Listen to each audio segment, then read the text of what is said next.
It's time for the sequel to the best Spider-Man movie we've ever got. Those are big shoes to fill, but before we jump in, I'd like to address that this movie is a part 1. I'm seeing this a week late, so you probably already know that. But in case you didn't, I feel like that helps when the cliffhanger ending comes on. I don't really consider that a spoiler, and I apologize if you do. Here we go.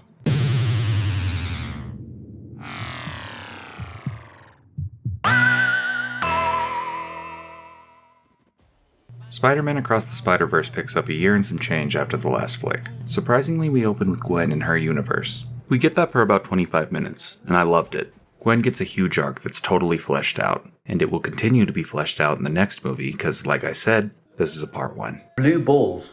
Last time I'm bringing it up, I just didn't know, okay? When the usher brought in those trash cans, I knew the movie wasn't going to wrap up in 5 minutes. All I could do was...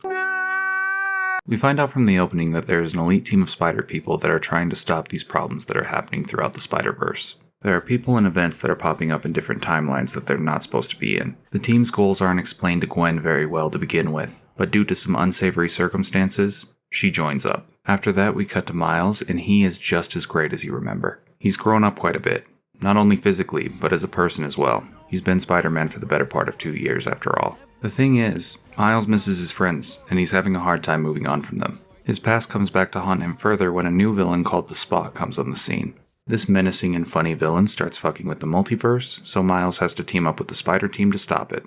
And fuck was it good. This movie is funny, heartfelt, and so pretty to look at. The presentational storytelling here is the definition of a comic book brought to life, and they somehow managed to make breathtaking scenes back to back. The last film was stunning, so was this one. Arguably better in some places. Some. Not only that, I love the humor in this film, and the characters are portrayed so genuinely. It's hard to believe these lines were filmed in a sound booth. It's almost easier to believe that the Spider-Verse is real, and they just went and filmed this shit.